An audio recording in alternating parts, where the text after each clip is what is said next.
Learning objectives.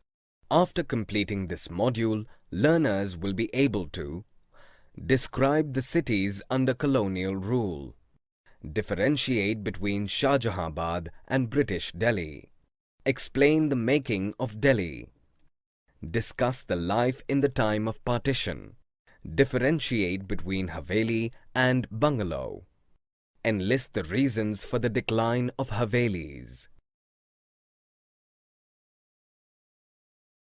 Cities under colonial rule. What happened to the cities under colonial rule? Modern cities emerged with the industrialization in most part of the Western world. Calcutta, Bombay and Madras were the centers of trading for the British. They rose as presidential cities.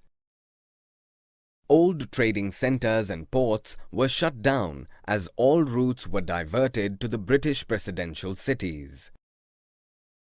De-urbanization took place in many cities in 19th century, and those cities were Machipatnam, Surat and Seringapatam.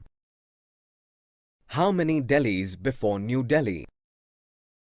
Delhi has been the capital for more than 1,000 years. Shah Jahan built the most splendid capital of all. The construction of Shah Jahanabad had begun in 1639. Shah Jahanabad consisted of a fort-palace complex and city adjacent to it. Lal Killa and Red Fort were made up of red sandstone and comprised of palace complex. Chandni Chowk and Faiz Bazaar were the main streets that had broad roads. During Shah Jahan's time, Delhi was an important center of Sufi culture. Delhi during Shah Jahan's time had several dargahs, khanqahs and idgahs forming a Sufi cultural center. Jama Masjid was the biggest mosque of the city. It was regarded as the highest place in the city. Making of New Delhi. In 1803, the British government established their control over Delhi after defeating the Marathas, and the modern Delhi developed after 1911 when it became the capital of British India. Demolishing a past. In the first half of the 19th century, the British lived along with the wealthier Indians in the walled city in Delhi. Urdu-Persian culture and poetry was enjoyed by British, and they even participated in local festivals. In 1792, Delhi College was established, and it led to the advancement in the field of science and arts. After the revolt, the British started a mission to rid the city of its Mughal past. They demolished several palaces, closed down gardens, and built barracks for troops at their place. For security reasons, the area around the Red Fort was completely cleared of gardens, pavilions, and mosques. Mosques in particular were either destroyed or put to other uses. 1/3 of the city was destroyed and its canals were filled up. In the 1870s, the western walls of Shah Jahanabad were broken to establish the railway and to allow the city to expand beyond the walls. The civil lines area was established in the north of the city. This was the place where the British began living. The British constructed a new city known as New Delhi, south of the old city. But as a complete contrast to the old city, New Delhi became the center of power. The old city, meanwhile, was pushed into neglect. Planning a new capital. After the revolt of 1857, many events took place in Delhi. In 1877, a darbar was organized by Viceroy Lytton for the acknowledgement of Queen Victoria as the Empress of India. In 1911, when King George V was crowned in England, A darbar was held in Delhi to celebrate the occasion, and the decision was taken to shift the capital of India from Calcutta to Delhi. Edward Lutyens and Herbert Baker, architects, were also called on to design New Delhi and its buildings. New Delhi was made the capital from Calcutta, and the construction of the city started from the ground level. Different designs like Buddhist stupa for the dome of Viceroy's Palace and jhalis from Mughal architecture were introduced. New Delhi was built in 20 years. The idea was to build a complete contrast of Shahjahanabad, that is a city without narrow streets and iron canals. Life in time of partition. In 1947, the partition of India resulted in a large movement of population on both sides of the border. This transition of people resulted in increase of population in Delhi, change of jobs, change in the culture of Delhi. Scenario in Delhi after independence.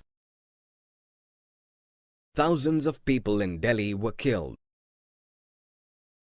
Homes were looted and burned.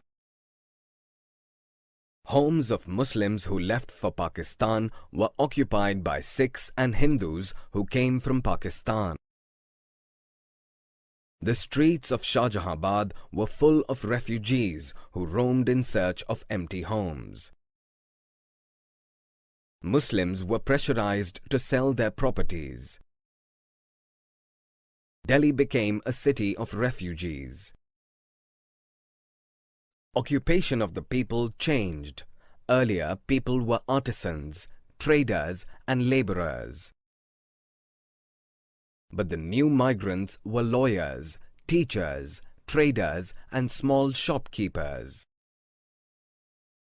The urban culture in Delhi was based on Urdu. It was overpowered by new taste in dress, food and arts after partition of India. Inside the old city. The excellent system of water supply and drainage was adopted in the 19th century. The system of wells and channels which were used to remove household waste were demolished as they were damaged. The Shahjahani drains were closed by the end of the 19th century and a new system of open surface drains was introduced. The decline of Havelis. In the 17th and 18th centuries, the Mughal aristocracy lived in grand mansions called Havelis. Havelis had large walled compounds with mansions, courtyards and fountains and many families living in it. Many of the Mughal amirs were unable to maintain these Havelis under the British rule. As a result, Havelis began to be subdivided and sold. The colonial bungalow. The colonial bungalows were different from Havelis. A bungalow is a large single-storied structure with pitched roof, usually made in 1 or 2 acres of open ground. They were meant for nuclear families. Bungalows had separate living, bedrooms and dining rooms with a wide veranda in the center. Kitchen, stables and servant quarters were in a separate space, away from the main house. The municipality. In 1931, the census revealed that New Delhi had only about 3 people per acre, while the walled city area was crowded with as many as 90 people per acre. The poor conditions in the walled city did not stop it from expansion.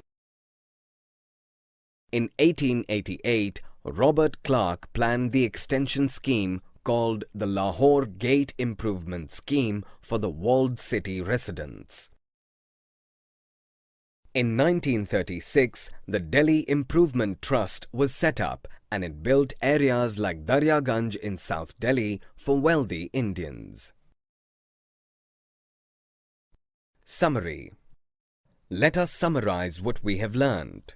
In the late 18th century, Calcutta, Bombay and Madras rose in importance as presidency cities. Shah Jahan built the most splendid capital of all. Shahjahanabad had begun in 1639. During Shah Jahan's time, Delhi was an important center of Sufi culture. The British wanted Delhi to forget its Mughal past. The areas around the fort were completely cleared of gardens, pavilions and mosques. After the revolt of 1857, many spectacular events were held there.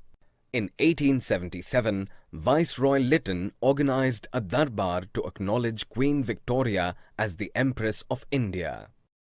In 1911, when King George V was crowned in England, a darbar was held in Delhi to celebrate the occasion, and the decision was taken to shift the capital of India from Calcutta to Delhi. In 1888, an extension scheme called the Lahore Gate Improvement Scheme was planned by Robert Clark for the walled city residents. The